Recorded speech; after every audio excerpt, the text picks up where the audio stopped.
Hey everyone, welcome back to my channel of Transparent Homeschool. My name is Beth, and if you've not been around my channel before, welcome.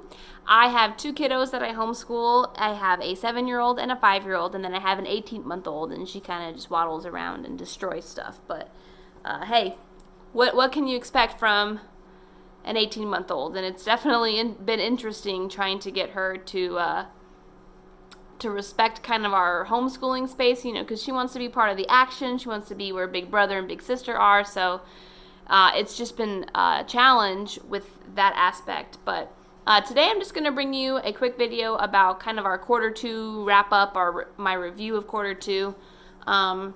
It's been a struggle, to put it mildly, I suppose. And I feel comfortable sharing this because there needs to be more transparency about homeschooling, I think, because there's just this huge perception that if it's not Pinterest worthy or if it doesn't look pristine, and if there are hiccups in your day or something like that, then you're not like a good homeschooling parent, or that you're I don't know, you're like a failure, I guess. But I don't think that's the case. I think what really happens is homeschooling moms don't want to be honest and transparent about the struggle that homeschooling is, because they don't want people to judge them, I guess, or to look badly upon them. But I just feel that we need to encourage each other more, and we need to be more honest and open with our struggles, because a lot of people have the same struggles. And it's a good way to build the homeschool community up, and to just encourage the mamas and the dads out there doing the hard work of homeschooling their kids. So with that said, I am going to kind of give my struggles to you guys, but we did have some highlights. I will say we did have some highlights within the struggles of quarter two. Now, we did we did end quarter two about a week ago, but last week was Thanksgiving, and so we took some time off, and that's why I'm bringing this video to you guys now. So there are a few things that I want to mention. If you have not been around my channel for a long time, or I guess really just ever, we use the good and the beautiful for everything, okay? For history, for language arts, for math, for science, and crafts, and things like that. Now, I love their language arts program, and I love their math program. I do. I just fell in love with their math program. The last two videos that I have put out were comparisons from the Good and the Beautiful Math Level K and 1 to the curriculum that I was using prior to this, which was Right Start Math, and I did comparisons of their curriculum. And basically, the big takeaway is I love both. I love both programs. I really do. But I just felt that for my son, who's my 7-year-old, moving forward, I think the Good and the Beautiful was the better choice at the time, and I'm really glad that we made that choice. He is just flourishing in his math. His facts are just like rolling off his tongue. He's having fun with it, and last year was not the case. He was very reluctant to even do math, and so to see him kind of do that 360 to where he just loves math, he loves it, is really a good signal to me that we're on the right path. And so that's why I love Right Start Math, I do love Right Start Math, but that's why I love the Good and the Beautiful Math. So when we started off, my daughter, she's in kindergarten this year, I just went with the Good and the Beautiful Math Level K, so that we could all kind of just be doing the same thing, and then just go from there. So a highlight from math, I would say, for us is that both of my kids finished part 1 of their books in quarter 2, and now we are on part 2 of their course. And so I was really excited about that. I wasn't sure if we were going to really make it through the first book in the first 2 quarters, but we did, and so thumbs up. I'm glad about that. Let's see. So that's math. We're doing great. My daughter's doing great with her math facts. With math, she loves it too, and that makes me happy. Everyone's good with math this year. Let's move on to language arts, though. My daughter, again, is in kindergarten, but I didn't want to start her off with like a flat kindergarten course book. And so for the Good and the Beautiful, they offer the Level K primer, and they offer the primer supplement as well. So I decided that I was going to start her off on the primers, the Level K primer, which I did, and she zoomed through that. So then we went and we did the supplement papers. She zoomed through that. And so we started her course book about 2.5 weeks ago of the Level K of Language Arts, and she's doing great with it, and I love that.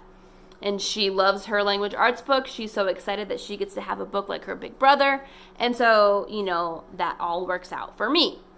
With my son, however, Level 2 language arts has been, again, a struggle.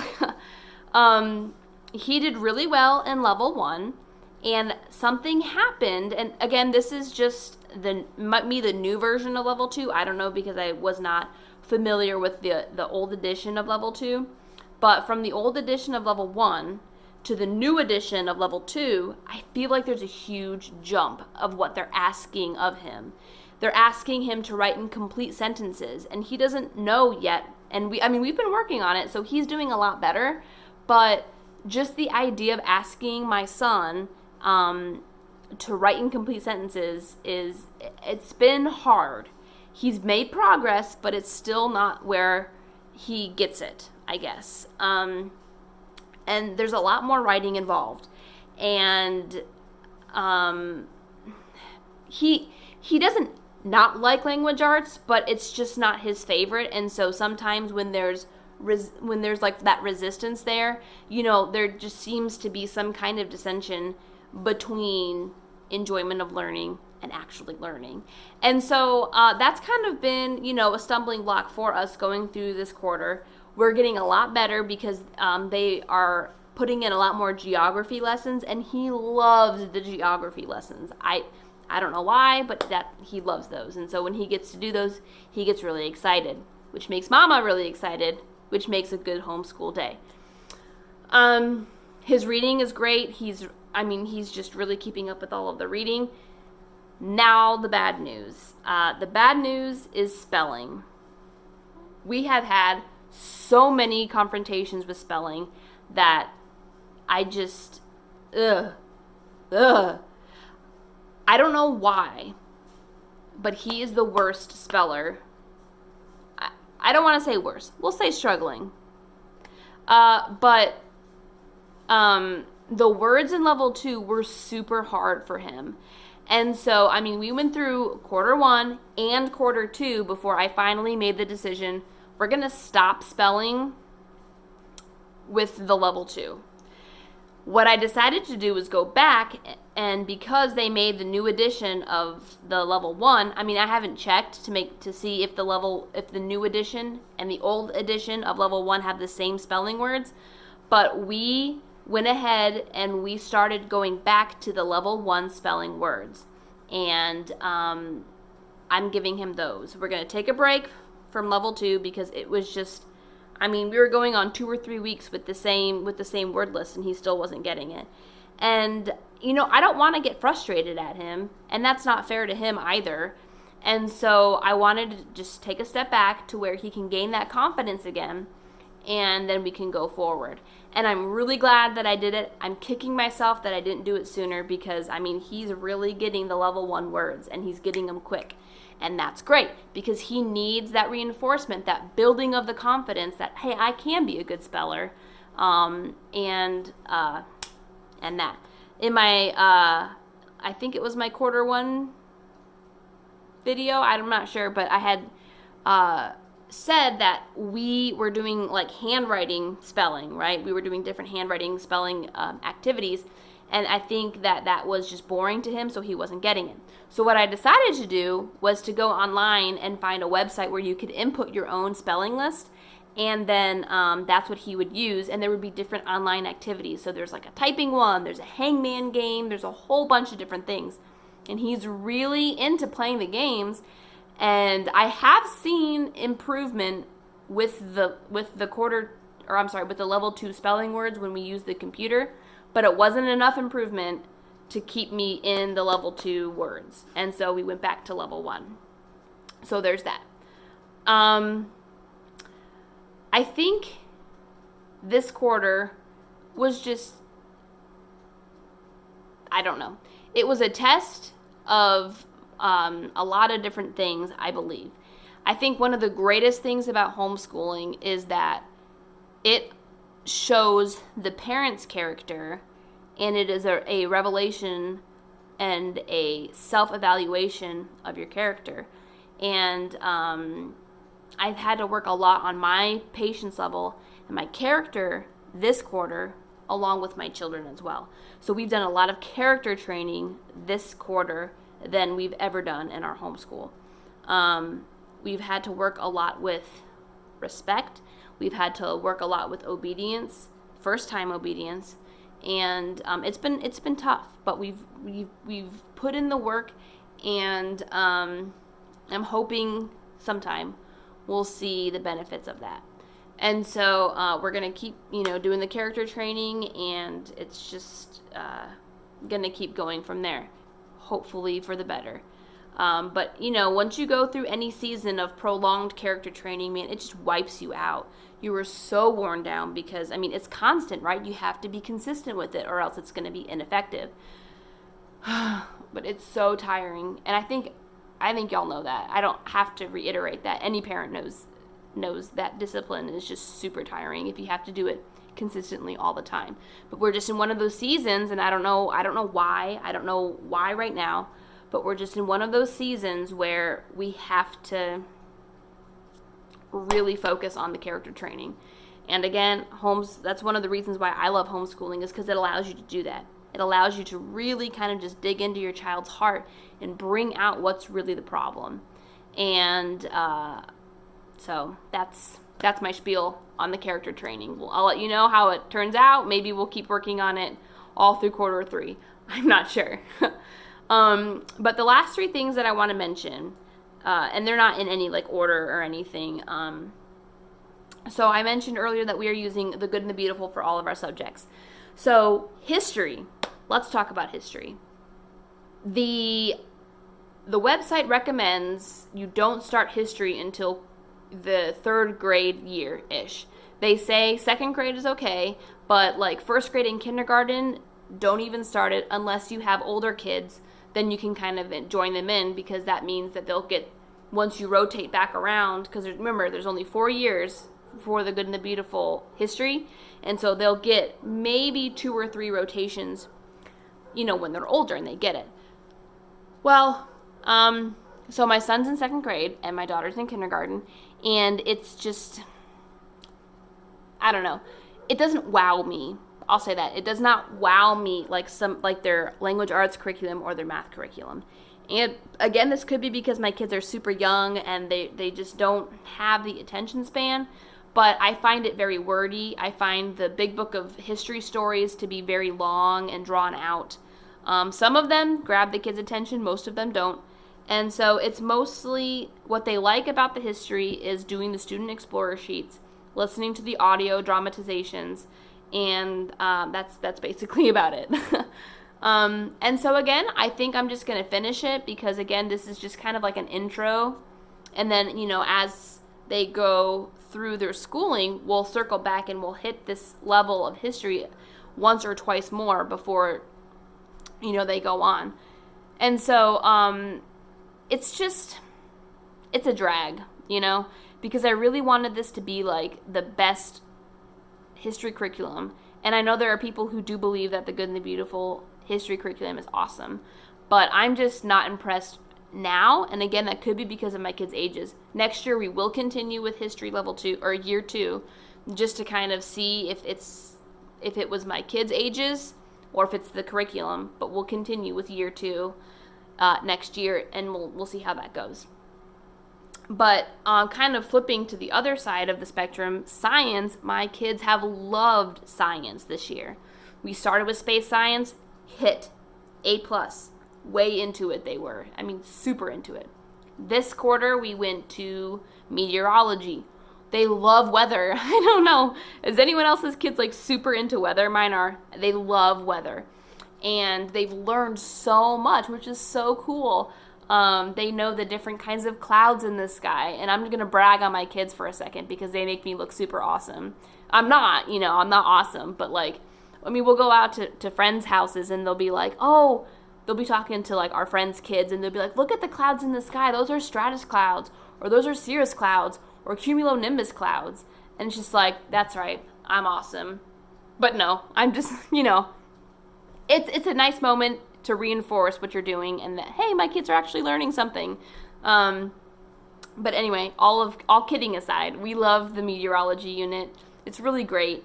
We're going to finish it up in about 2 weeks, and then we're going to start marine biology in right before we start quarter 3, we're going to start marine biology, and I think they're really gonna like that one too. So science was a hit, math's a hit, language arts is a hit, history is like whatever. And then this year I really wanted to incorporate crafts. My kids love crafts. They love art projects, they love creating stuff. And so I was like, oh, they have a craft book, The Good and the Beautiful. They have a craft book. I'm going to buy it, and it's going to be awesome. And it's 4 levels, or like grades, K through 3, right? Well, it's just been, I don't even know.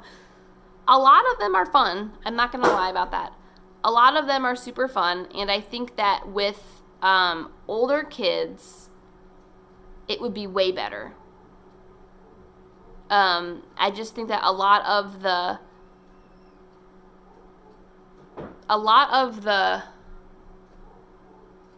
geez, I don't even know.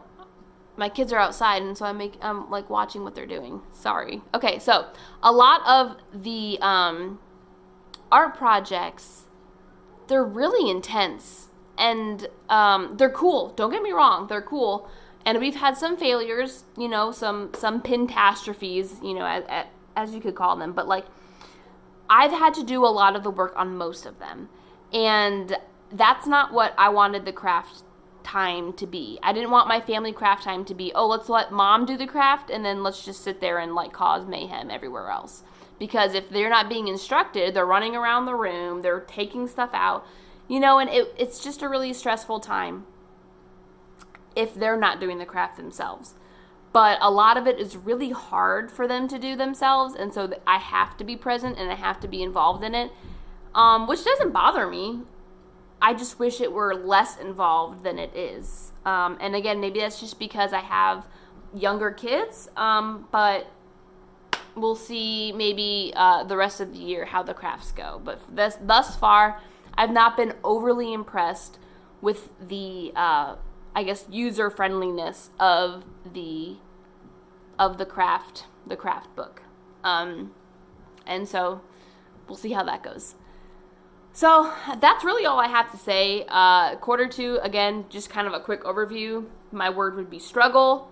And we've had some triumphs and some like pats on the back, but mostly it's just been these stumbling blocks, one right after the other. And I just feel that hopefully, fingers crossed, hopefully quarter 3 will bring results with the character training and the spelling improvement. And we'll kind of get there, in the end of quarter 3 to where I can say, oh, it's just a great quarter. Everything's awesome. Like, quarter 2 is a thing of the past. I really want to get there, but we'll see how that goes. So thank you guys for sticking with me as I vent to you and just like pour out my heart about my struggles. And, if you have struggles too, let me know in the comments that I'm not alone. I know that I'm not. Okay, I know that I'm not. But like just, that encouragement is really helpful when you have times when you're down. And so, again, thank you guys for watching. I hope you have a really great day. And hey, happy homeschooling.